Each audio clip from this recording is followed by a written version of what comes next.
O nosso assunto hoje diz respeito à questão da água no Brasil. Assunto que dá continuidade aí ao nosso material didático, volume 4, que trata exatamente das questões que envolvem a hidrografia, ou seja, o estudo das águas. Então, a partir desse momento, a nossa prioridade está em relação ao estudo das águas, porém com foco no território brasileiro.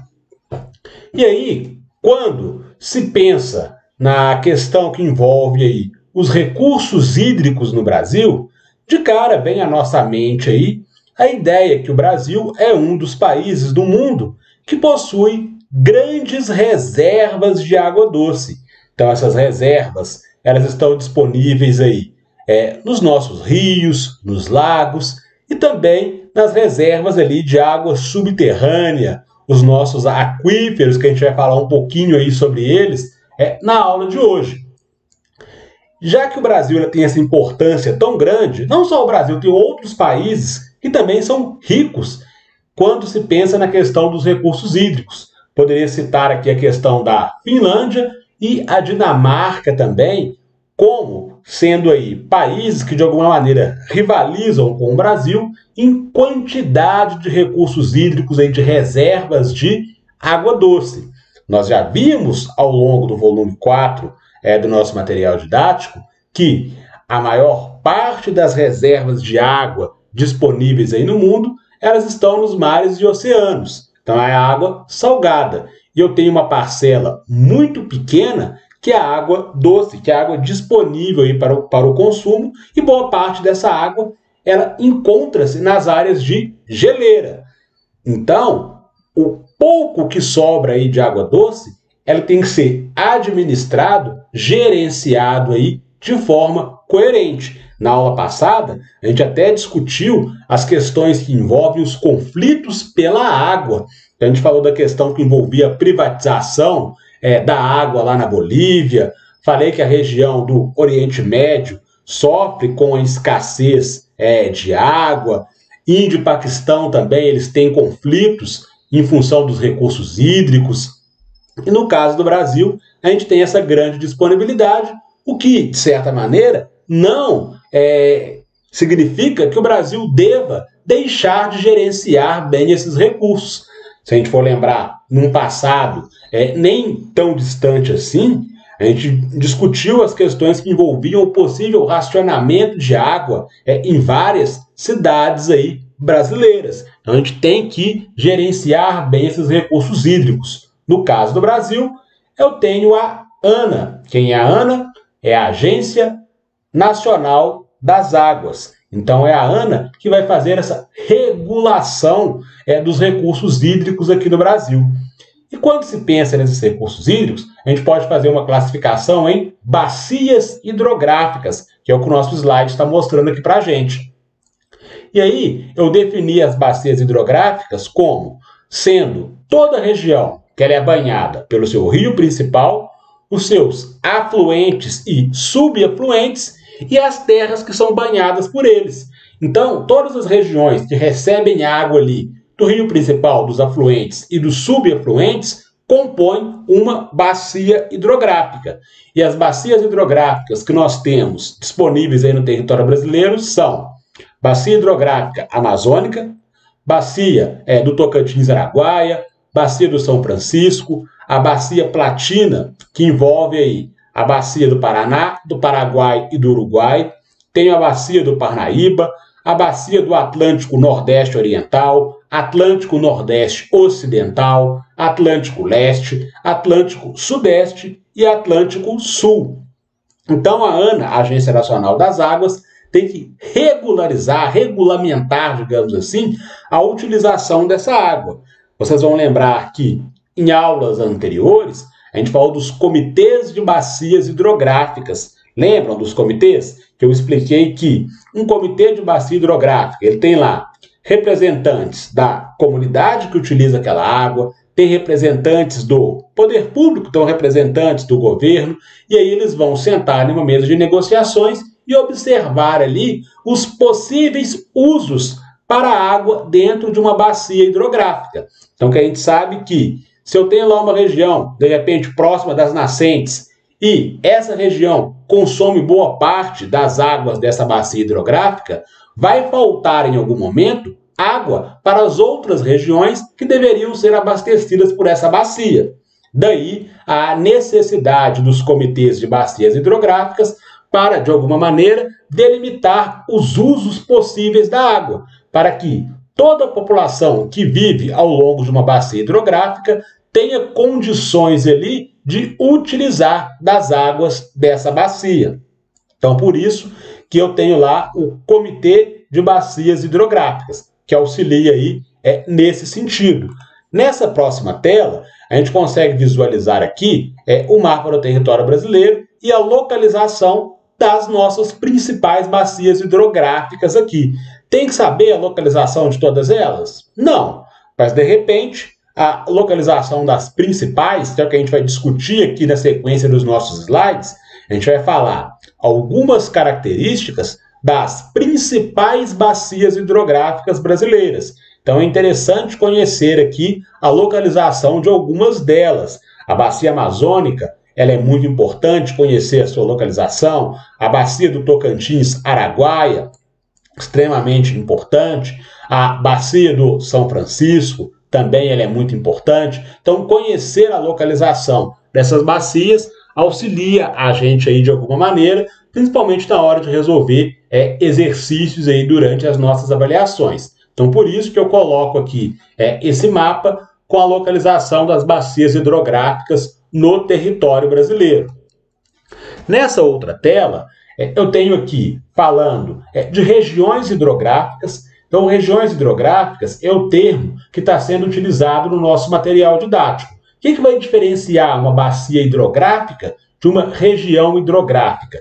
No caso das regiões hidrográficas, eu não consigo delimitar com tanta clareza o meu rio principal, os afluentes e subafluentes. Na verdade, o que eu tenho são vários rios ali, e são rios de grande importância. Então, tem ali 2, 3 rios, e esses rios eles são os rios principais. Eu não consigo delimitar que o rio A ou o rio B seria o principal. Então, a diferenciação das regiões hidrográficas para bacias hidrográficas é que da região hidrográfica eu tenho vários rios de grande importância. Eu não consigo delimitar o rio principal. Então, quando eu uso a classificação de regiões hidrográficas, eu vou encontrar aqui um número de regiões hidrográficas até um pouco maior do que o de bacias hidrográficas. Mas quase sempre, uma determinada região hidrográfica corresponde à mesma bacia hidrográfica.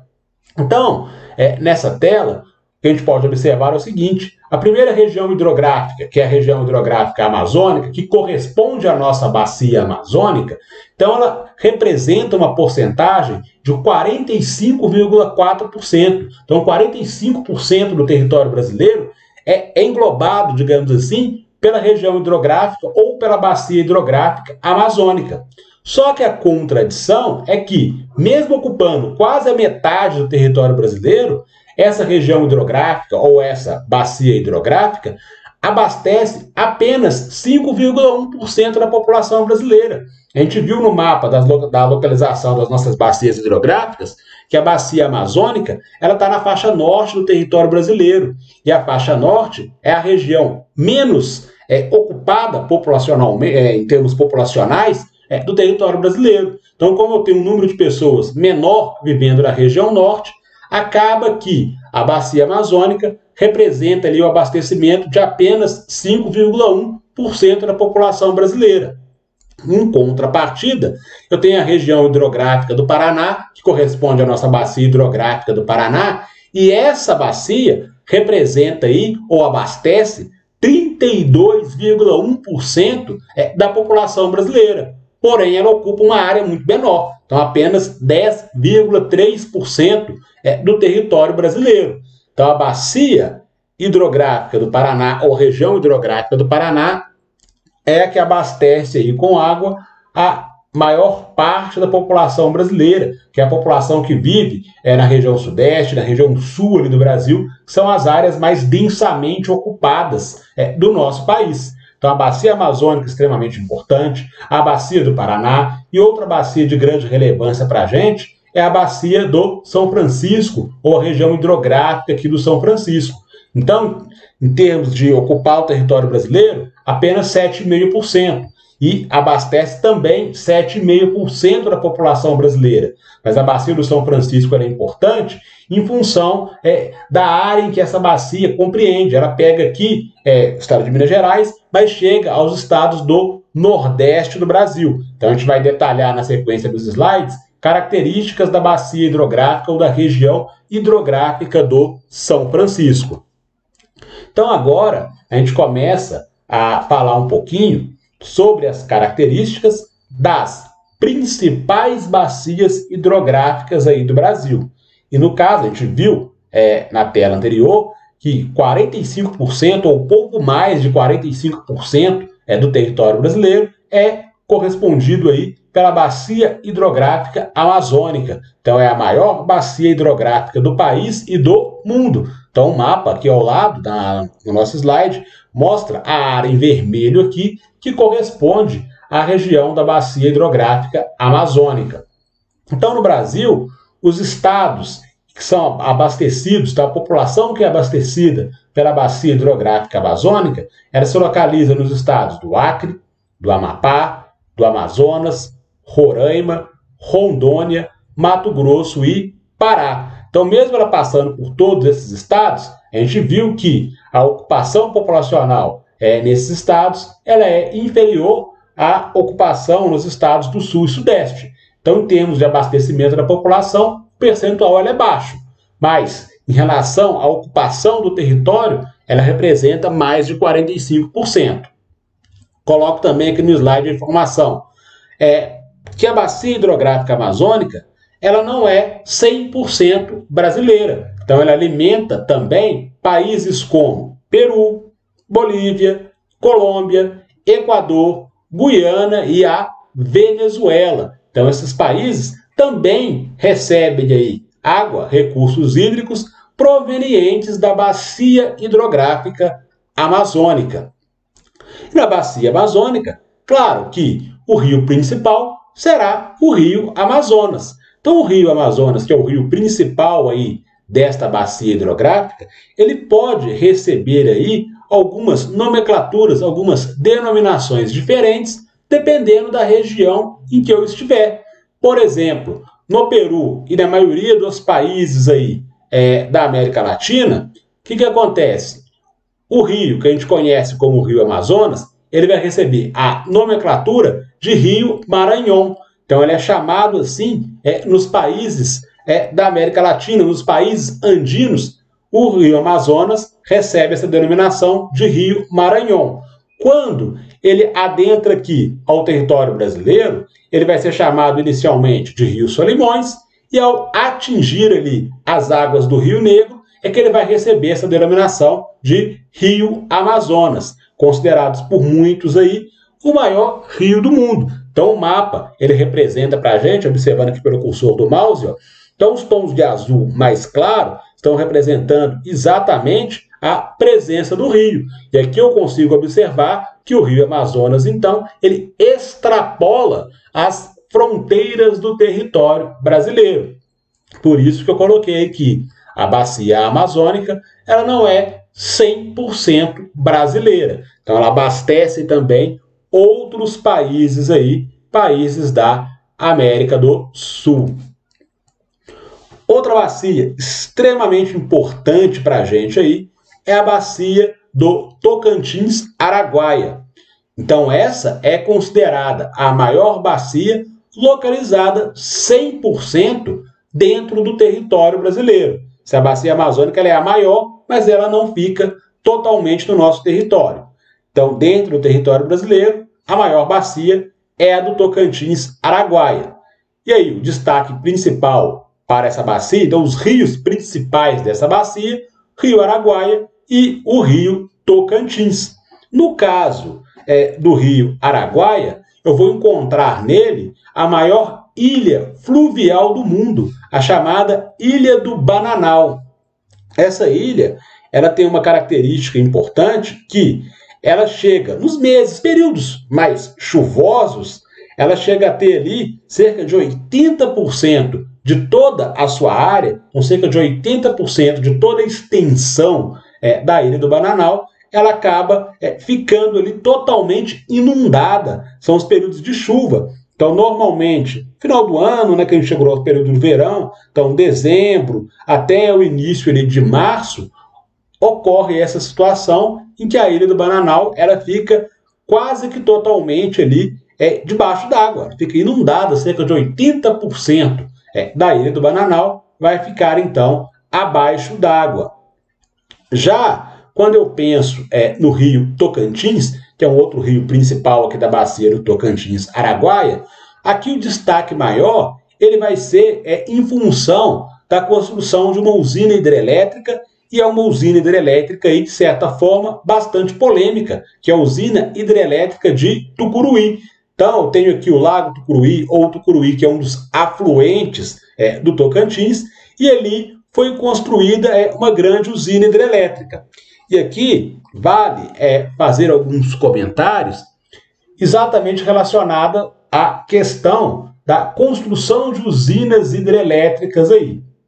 Então, eu já comentei no início da aula de hoje sobre a questão dos comitês de bacias hidrográficas. Então, quando eu tenho a construção de uma usina hidrelétrica, essa construção dessa usina ela deve ser aprovada lá pelo comitê de bacia hidrográfica. Mesmo que eu tenha a aprovação, eu não consigo eliminar os impactos ambientais. Por mais que a produção de energia elétrica vinda lá das usinas hidrelétricas, então a produção de energia através da água, em tese, seria uma boa alternativa. É uma boa alternativa, na verdade.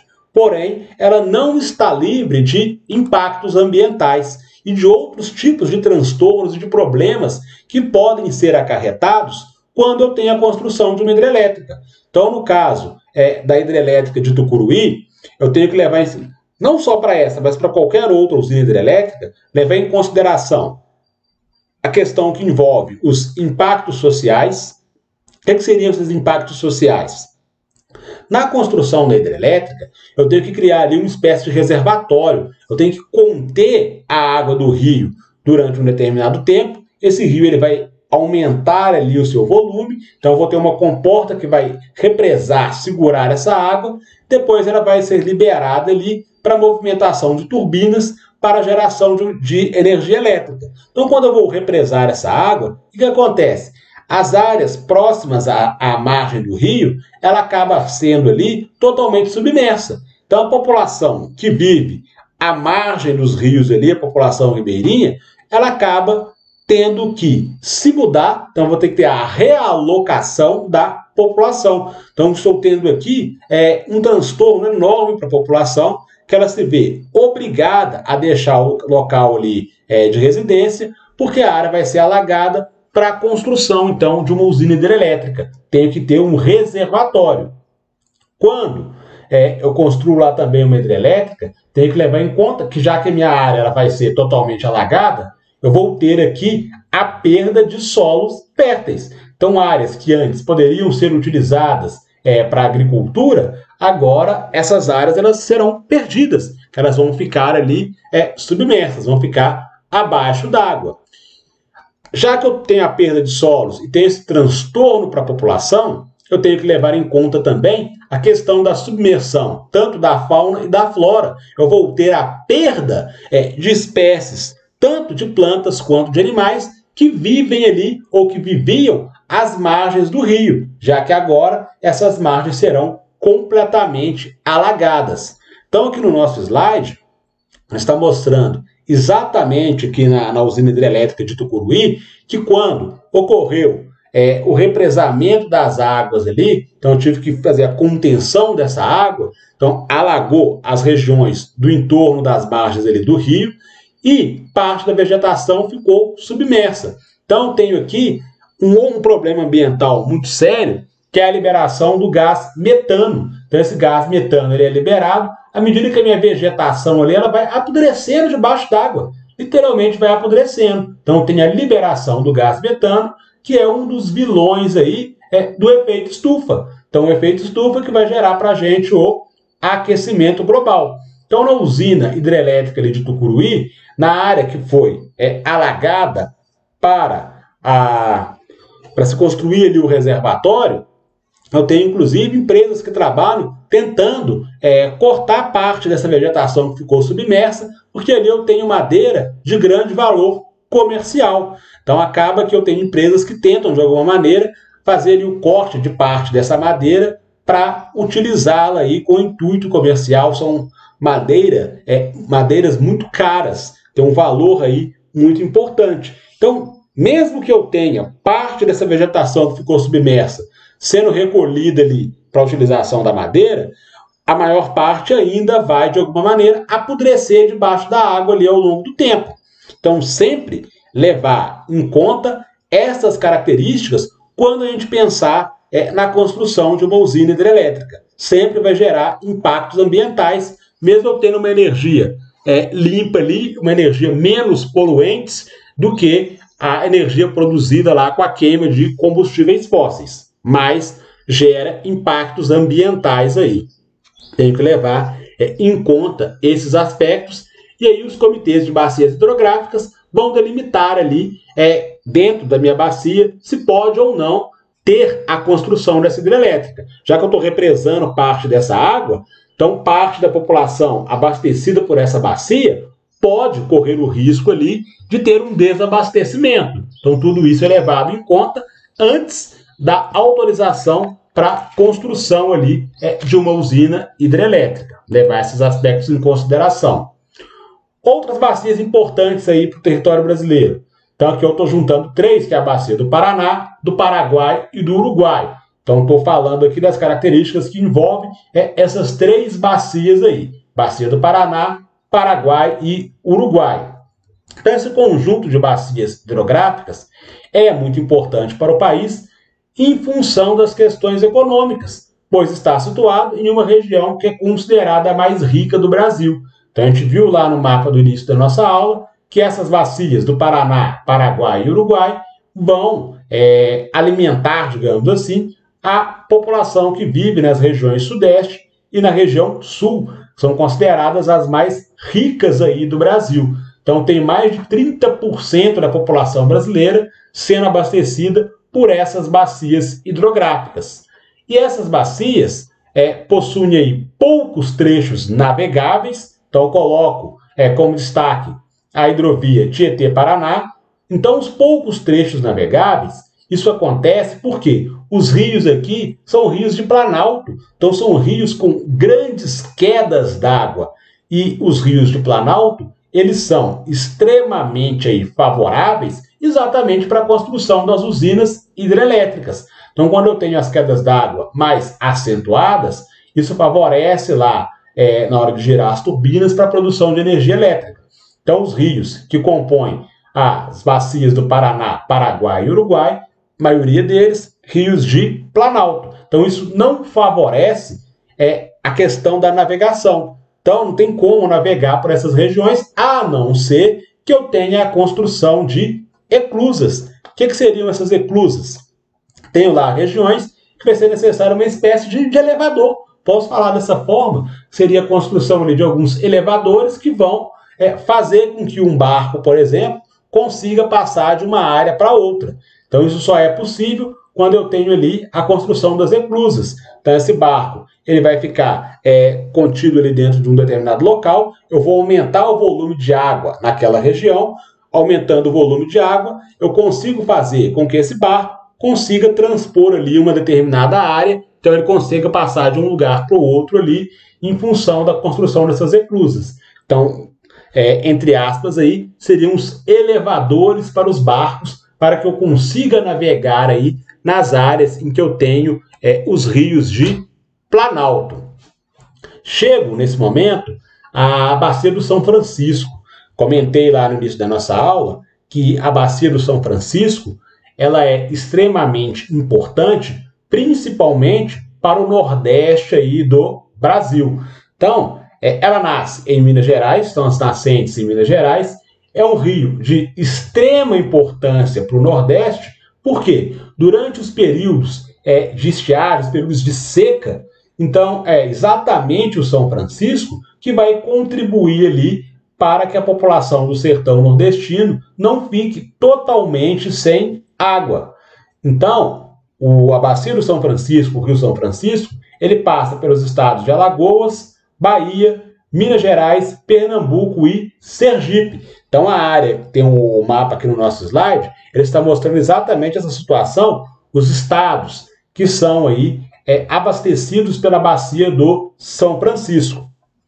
E provavelmente vocês já devem ter lido alguma notícia, assistido alguma reportagem na televisão, falando sobre o projeto de transposição do Rio São Francisco. Vocês já devem ter alguma informação aí sobre esse assunto. O que acontece? O São Francisco, conhecido então como o Velho Chico, o que acontece? A ideia dessa transposição ela seria a seguinte: eu vou pegar o curso normal do meu rio e vou fazer um desvio. Então, isso que é a transposição do São Francisco. Eu pego o curso normal, faço artificialmente, então vou construir um desvio para essas águas, fazendo com que as águas do São Francisco consigam atender um número maior de pessoas, principalmente no Nordeste, em função da questão das secas. Então a gente viu, já explicamos isso aqui em aulas anteriores, o porquê que o sertão nordestino sofre tanto com a falta de chuvas. Então a ideia da transposição do São Francisco seria essa, de levar água para regiões no sertão nordestino que sofrem com a escassez aí, em diversos períodos ao longo do ano. Então esse projeto, coloquei aqui no slide, ele vem desde o ano de 85, então vários trechos dessa transposição já foram concluídos, mas o projeto ele está em andamento até os dias atuais. Então as fotos colocadas aqui no slide ilustram a grandiosidade desse projeto de fazer a transposição do São Francisco. Então, se a gente for imaginar, é uma ideia muito interessante. Vou mudar o curso do meu rio, levando água para a população que, de alguma maneira, ela é desabastecida ao longo do ano. A ideia em si, muito legal. Só que a gente tem que observar uma série de problemas que eu tenho quando eu faço o desvio do curso natural ali do rio. Então, uma das questões que envolve a transposição do São Francisco é o custo para se fazer essa obra. Então, a gente está vendo ali uma série de operários trabalhando nessa alteração do curso do rio. Então, na imagem ao lado, a gente mostra como que fica ali essa situação da alteração do curso natural ali do Rio São Francisco. Então, isso é um projeto que já ultrapassou ali mais de 3 bilhões de reais gastos com essa transposição. Então, uma das críticas que se faz à transposição das águas do São Francisco é esse custo.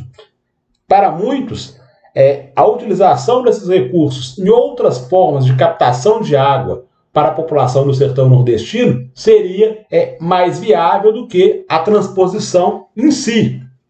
Outro aspecto a se levar em consideração: quando eu faço o desvio do curso ali do Rio São Francisco, vou passar pela região semiárida, então é uma região em que eu tenho temperaturas muito elevadas, então boa parte dessa água que está tendo o curso alterado ali para chegar no sertão nordestino, boa parte dessa água ela vai evaporar em função das altas temperaturas. Então isso é um outro problema que eu tenho quando eu penso na transposição. Só de estar fazendo a mudança do curso, então naturalmente parte da população que seria abastecida pelo São Francisco já vai perder um percentual considerável dessa água, já que ela está sendo desviada, ou parte dessa água está sendo desviada para outras áreas. Então já gera aqui um problema, e aí eu tenho o custo, tenho a questão da evaporação de parte significativa dessa água.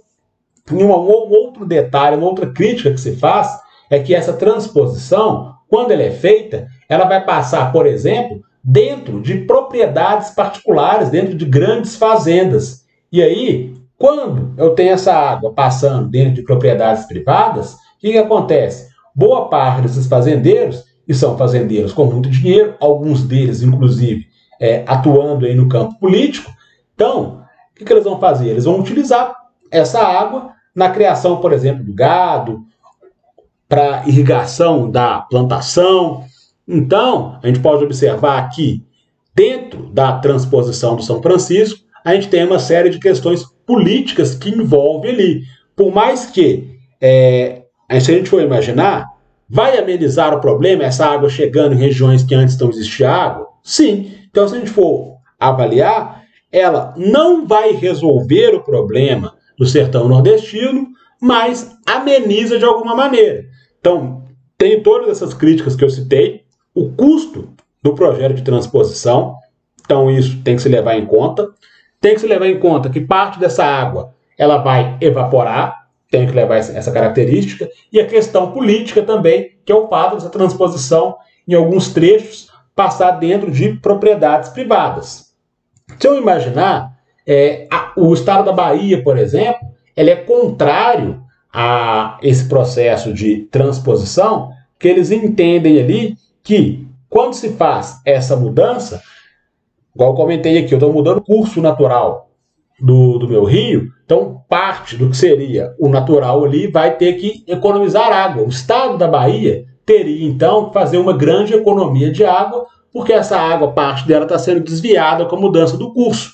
Então, o estado da Bahia ele é contrário a esse processo de transposição ali do São Francisco. Minas Gerais, que eu tenho as principais nascentes ali, não sofreria tanto prejuízo assim, porque a água já vai ter passado boa parte dela pelo estado de Minas Gerais quando eu iniciar o processo de transposição. Mesmo assim, Minas Gerais também tem restrições aí com a transposição do São Francisco. Mesmo com essas restrições, o projeto ele está em andamento, vários trechos já foram ali inaugurados, então levar em conta essa situação quando for cobrado da gente alguma situação que envolve a transposição do Rio São Francisco, a gente já consegue ter argumentos ali para responder uma questão aberta ou mesmo para analisar as alternativas de uma questão de múltipla escolha. Outra bacia hidrográfica importante é a bacia do Parnaíba. Ela é importante exatamente em função da localização no Nordeste brasileiro ali. Então ela vai abrigar estados do Ceará, Maranhão e Piauí, e a sua localização faz com que muitos rios sejam ali intermitentes. Lembrando que o rio intermitente é aqueles que vão secar em algumas épocas do ano, exatamente nos períodos de estiagem. Então, no momento em que eu preciso dessa água, parte dela acaba secando ali. Então, é um problema que eu tenho, mas essa bacia é importante porque ela consegue abastecer aqui alguns estados nordestinos. O rio principal, que dá nome a essa bacia, recebe águas aí de vários afluentes. Aí eu citei entre eles aqui o rio Piauí e o rio das Balsas. Então, essas informações importantes relacionadas à bacia do Parnaíba. E aí, saindo das bacias hidrográficas, a gente falou das características das principais bacias, a gente comenta um pouco sobre a questão das águas subterrâneas. Então, o Brasil ele possui 27 sistemas de aquíferos. O destaque vai para o aquífero Guarani, que a grande maioria já deve ter ouvido falar em algum momento, e o outro aquífero importante é o Alter do Chão. Então, são os dois mais importantes, Guarani e Alter do Chão, mas citando aqui que são 27 aquíferos, informação lá da ANA, Agência Nacional das Águas. Então, 27 aquíferos, então a localização deles no território brasileiro é mostrada aqui no nosso mapa. Então, observando pela legenda, o aquífero com o número 1 é exatamente o Alter do Chão, que é extremamente importante. E quando eu penso lá no Guarani, o Guarani está com o número 12. Então, quando eu busco aqui o número 12 do meu mapa, eu encontro as regiões em que eu tenho ali o aquífero Guarani. Então, Guarani e Alter do Chão, os dois mais importantes aí do território brasileiro. No caso do Guarani, ele está localizado na região centro-sul, só que, além do território brasileiro, o aquífero Guarani, ele abastece ali Argentina, Paraguai e Uruguai. Então o aquífero Guarani ele não é 100% brasileiro. Então tem uma imagem aqui no nosso slide mostrando para a gente as áreas de afloramento e confinamento do aquífero Guarani. Então as áreas com o tom de verde mais escuro são as áreas de afloramento e o verde mais claro a área de confinamento. Nas áreas de afloramento são as áreas que facilitam a captação de água ali no Guarani. Então é aquela água que está mais próxima da superfície, eu consigo através de poços ali fazer essa captação com mais facilidade. Porém, exatamente nas áreas de afloramento é que eu tenho os pontos de contaminação dessas águas. Então, as águas do aquífero Guarani, principalmente as que passam aqui pelo estado de São Paulo, parte dela está contaminada em função dessa exploração nas áreas de afloramento. Então, parte da água do aquífero Guarani ela está contaminada, diferentemente do aquífero Alter do Chão. Então, o Alter do Chão é o maior aquífero do mundo em termos de volume de água. O Guarani, quando eu pego a questão territorial, a gente viu aqui que ele, inclusive, extrapola as fronteiras do Brasil. Então, ele atende Argentina, Paraguai e Uruguai. Então, ele é maior em extensão territorial, mas o Alter do Chão ele tem um volume de água muito maior. Ele está localizado na região norte do território brasileiro, Amazonas, Pará e Amapá. Então, eu posso afirmar que, em termos de qualidade das águas, a água do Alter do Chão é de melhor qualidade do que o aquífero Guarani, em função da contaminação que eu tenho nas áreas de afloramento no Guarani. No Alter do Chão, eu não tenho essa contaminação. Então, o Alter do Chão tem mais água do que o Guarani e água de melhor qualidade. O problema é que ele está localizado na região norte do território brasileiro. Então, fazer a exploração, a captação dessa água, trazer essa água, por exemplo, para o sudeste, para o sul, se torna inviável aí economicamente. Então, lembrar desses dois aquíferos principais aqui para o território brasileiro. Guarani e Alter do Chão. Alter do Chão, 100% localizado em território brasileiro. O Guarani também extrapola as nossas fronteiras, chega aí Argentina, Paraguai e Uruguai. Caminhando para o fechamento aí da nossa aula, coloquei duas questões muito simples, questões bastante tranquilas aí, só para ilustrar os comentários que foram feitos aqui durante a aula. Então, quando for cobrado da gente lá nas avaliações questões envolvendo o uso dos recursos hídricos do Brasil, serão questões relativamente tranquilas aí, para que a gente consiga acertar sem muita dificuldade. Então, a questão número 1 fala o seguinte: com cerca de 7 milhões de quilômetros quadrados, essa é a maior bacia hidrográfica do mundo, compreendendo porções dos territórios do Peru, Colômbia, Equador, Venezuela, Guiana, Bolívia e Brasil. Possui grande potencial de navegação e seus rios principais são Huallaga, Napo, Xingu, Negro, entre tantos outros. Essas características são da bacia hidrográfica. Qual bacia hidrográfica que seria essa? Bacia do São Francisco, Tocantins, Araguaia, Parnaíba, Amazônica ou a bacia do Paraná.